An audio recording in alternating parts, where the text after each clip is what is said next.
Hello friends, welcome to my channel excellent coaching. Block 1 का unit 1 ख़त्म करने लगे हैं आज हम। इसमें थोड़े से टॉपिक्स रह गए हैं, जैसे फैक्ट्स ऑफ डेवलपमेंट। पहले तो फैक्ट्स ऑफ डेवलपमेंट में सबसे पहला फैक्ट है अर्ली फाउंडेशंस आर क्रिटिकल। तो ये बहुत इंपॉर्टेंट फैक्ट है जो ये कह रहा है कि आपकी जो अर्ली स्टेजेस होती हैं डेवलपमेंट की, जब आपका जो प्री नेटल पीरियड होता है या जो आपका इन्फेंसी पीरियड होता है वो बहुत क्रिटिकल होता है। उस टाइम पे आपके साथ जिस तरीके से आपकी केयर की जाए या जिस तरीके से आपकी उस टाइम ध्यान रखा जाए, उसका इफेक्ट पूरी लाइफ टाइम पड़ता है। फिर दूसरा फैक्ट है कि role of maturation and learning in development. Development में मैचुरेशन के साथ साथ लर्निंग का भी बहुत बड़ा रोल होता है। मैचुरेशन तो ऑटोमेटिकली होती ही रहती है जैसे जैसे हम बड़े होते हैं, लेकिन उसके साथ साथ लर्निंग होती है, हमारी एक्सपीरियंसेस होते हैं जिसका इफेक्ट हमारी डेवलपमेंट में पड़ता है। तो maturation provide raw material for learning. तीसरा factor development follows a definite and predictable pattern. तो जिसमें मैंने आपको बता दिया था कि दो डायरेक्शंस होती हैं। तो ये कह रहे हैं कि एक प्रॉपर पैटर्न है जिसको फॉलो करती है डेवलपमेंट। एक तो होता है सिफेलोकॉर्डल जो हेड टू टो होता है। Development spreads over the body from head to toe. दूसरा प्रॉक्सिमो डिस्टल मैंने आपको बताया था, जिसका मतलब होता है इनवर्ट टू आउटवर्ड, तो central axis of the body to the extremities. फिर नेक्स्ट फैक्ट है ऑल इंडिविजुअल्स आर डिफरेंट। चाहे आप कितना भी सबको कह लो कि सबके अंदर सेम टाइप की डेवलपमेंट होती है, लेकिन फिर भी आपको पता है कि सब अलग अलग होते हैं। सबके अंदर इंडिविजुअल डिफरेंसेस होते हैं जो कि बहुत सिग्निफिकेंट होते हैं, क्योंकि उनके जीन्स और एनवायरनमेंट डिफरेंट होते हैं।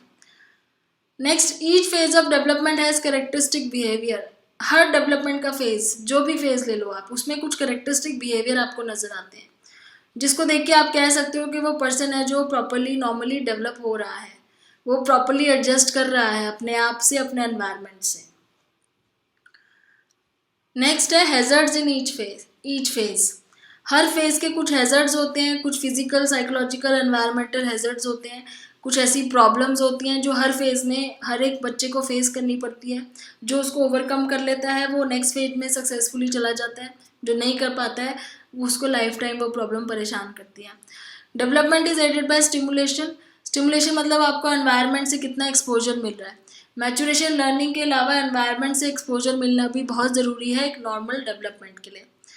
फिर कल्चरल चेंजेस अफेक्ट डेवलपमेंट। सबके जो कल्चर के अंदर जो चीज़ें होती हैं, जो कल्चर के स्टैंडर्ड्स होते हैं, नॉर्म्स होते हैं, उससे डेवलपमेंट के ऊपर बहुत फ़र्क पड़ता है। नेक्स्ट है every stage has social expectation. Her stage की कोई ना कोई सोशल एक्सपेक्टेशन होती है। सब ये जानते हैं कि आप एक पर्टिकुलर स्टेज क्रॉस करते हो तो आपसे कुछ चीज़ें एक्सपेक्ट की जाती हैं। जब आप 2 साल के होते हो तो कुछ एक्सपेक्ट किया जाता है कि आप शायद उठ के क्रॉल करोगे। 3 साल के होते हो तो एक्सपेक्ट किया जाता है कि आप खड़े होकर पकड़ के चल पाओ। तो इस टाइप से ट्रेडिशनल बिलीव्स क्या है? Traditional believe about physical and psychological characteristics affect the judgement of others. तो हम पुराने अपने बिलीव्स की वजह से किस तरीके से डेवलपमेंट को जज करें, उस पर भी बहुत फर्क पड़ता है। फिर आता है रिसर्च मेथड क्या यूज़ होते हैं। अगर आपने किसी की लाइफ स्पैन डेवलपमेंट पढ़नी है तो आप क्या रिसर्च मेथड यूज़ कर सकते हो? पहला है लॉन्गिट्यूडनल। लॉन्गिट्यूडनल का मतलब ये है कि बचपन से लेके बड़े होने तक आप उसको स्टडी कर रहे हो। ग्रुप भी हो सकता है, इंडिविजुअल पर्सन भी हो सकता है कोई। तो आप उसको फॉलो कर रहे हो over the period of time, जब से वो हुआ, पैदा हुआ है, उससे लेके बड़े होने तक कि उसके अंदर क्या क्या चेंजेस आ रहे हैं। ये जैसे बच्चों की बिहेवियर क्लास में किस तरीके का होता है।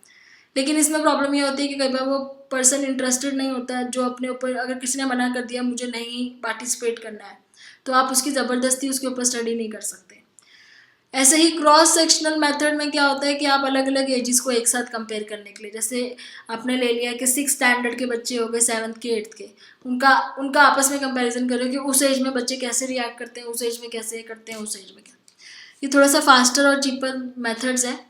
और इसमें क्या होता है कि सब्जेक्ट्स बाद में चले जाएं, छोड़ दें, मना कर दें, उस चीज़ की प्रॉब्लम नहीं होती, क्योंकि आप एक ही टाइम पे कंपेयर कर लेते हो और बहुत सारे आप दूसरे लोगों को भी इसमें इन्वॉल्व कर सकते हो। फिर आता है सिक्वेंशियल मेथड, जो इन दोनों का कॉम्बिनेशन है। लॉन्गिट्यूडनल और क्रॉस सेक्शन दोनों मिला लेते हो आप इसमें, कि मतलब आप बहुत सारे एज ग्रुप्स को एक साथ स्टडी करते हो, प्लस उनकी धीरे धीरे जैसे एज बढ़ती जाती है तो आप उनको फॉलो भी करते हो साथ साथ। तो लॉन्गिट्यूडनल भी कर रहे हो, क्रॉस सेक्शनल भी कर रहे हो। और लास्ट में टाइम लैग मेथड आता है। टाइम लैग मेथड में क्या होता है कि different age groups different years में, जैसे कुछ सालों बाद उनका कैसा, क्या चेंजेस आए हैं उनके अंदर, फिर कुछ सालों बाद क्या चेंजेस आ रहे हैं। बहुत लंबा टाइम लगता है इसकी स्टडी करने में। और इसमें क्या है कि large number of subjects are required. बहुत सब्जेक्ट्स भी चाहिए कंपैरिजन के लिए। उनको सेम एज का भी होना चाहिए, तो कुछ प्रॉब्लम्स इसमें भी आती हैं। फिर आपके सेल्फ असेसमेंट क्वेश्चंस पूछ रहे हैं, जैसे पहला है development involves 3 factors such as growth, maturation and learning, हमने पढ़ा था कहीं पे। फिर आता है gains and losses in the development occur through the dash development. Gains and losses in the development occur through dash development. अब यहाँ पे ये पूछना चाह रहे हैं कि डेवलपमेंट में गेन्स और लॉसेस किसके थ्रू होते हैं, तो ये हम देख लेते हैं हमने क्या पढ़ा था ऊपर। तो हमने ये लाइफ लॉन्ग डेवलपमेंट में एक ये पढ़ी लाइन थी लिखी हुई कि गेन्स एंड लॉसेस जो होते हैं वो डेवलपमेंट में होते हैं through out the life cycle, मतलब पूरे हमारे लाइफ लॉन्ग डेवलपमेंट में गेन्स और लॉसेस दोनों होते हैं। तो हम वापस चलते हैं अपने